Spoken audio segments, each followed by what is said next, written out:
ನಮಸ್ಕಾರ ಎಲ್ಲರಿಗೂ. ಇದು ನೋಡ್ತಾ ಇದ್ದೀರಿ ನೀವು ಶುಂಠಿ ಗದ್ದೆನ. ಇದಕ್ಕೆ ಬಂದು 65 ದಿನದಿಂದ 66 ದಿನ ಆಗೈತೆ. ಮೊದಲನೇ ಗೊಬ್ಬರ ಕೊಡ್ತಾಯಿದ್ವಿ, ಮಣ್ಣು ಹಾಕಿಸ್ಬೇಕು. ಅದಕ್ಕೆ ಸೆತ್ತೆಲ್ಲ ಕೀಳಿಸ್ಬಿಟ್ಟು ಕ್ಲೀನ್ ಮಾಡ್ಕೊಂಡಿದ್ದೀವಿ. ಇದೇ ಫಸ್ಟು ವೀಡಿಯೋ ನೋಡ್ತಿದ್ರೆ ಯಾರ್ಯಾರು ಫಸ್ಟ್ ನೋಡ್ತಾ ಇದ್ದೀರಿ ಸಬ್ಸ್ಕ್ರೈಬ್ ಮಾಡ್ಕೊಳ್ಳಿ. ಶುಂಠಿಗೆ ಮೊದಲನೇ ಗೊಬ್ಬರ ಆಗಿ DAP ಯೂಸ್ ಮಾಡ್ತಾಯಿದ್ವಿ. DAP ಯಾಕಪ್ಪ ಅಂದರೆ ಬೇರು ಸಮೃದ್ಧಿಯಾಗಿ ಬೆಳೆಯಲು ಯೂಸ್ ಮಾಡ್ತಾಯಿದ್ದೀವಿ.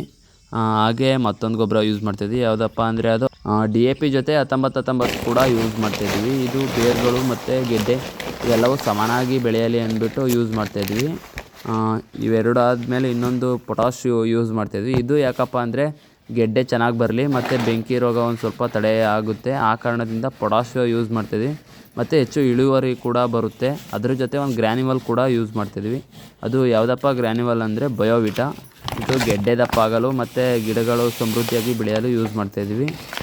ಮತ್ತು ಇದೇ ಫಸ್ಟು ವೀಡಿಯೋ ನೋಡ್ತಾಯಿದ್ರೆ ನೀವು ಸಬ್ಸ್ಕ್ರೈಬ್ ಮಾಡ್ಕೊಳ್ಳಿ. ಈಗ ಗೊಬ್ಬರ ಹಾಕಾಗೈತೆ. ನಾವು 65ದಿಂದ 66 ದಿನ ಆಗೈತೆ.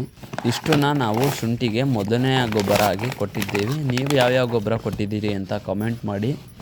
ಮತ್ತು ನಮ್ಮ ಶುಂಠಿ ಈಗಿದೆ ನೋಡ್ಬೋದು ನೀವು. ನಾವು ಗೊಬ್ಬರ ಹಾಕಿ ಮಣ್ಣು ಕೂಡ ಹಾಕ್ಸಿದ್ವಿ. ಈಗ ನೋಡ್ಬೋದು ನೀವು ಶುಂಠಿ ಯಾವ ರೀತಿ ಇದೆ ಅಂತ. 15,000 ಆಯಿತು, 15 ಲಕ್ಷ ಆಯಿತು.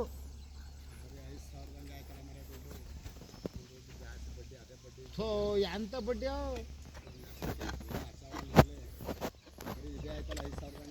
ಹಾಂ ಲಕ್ಷ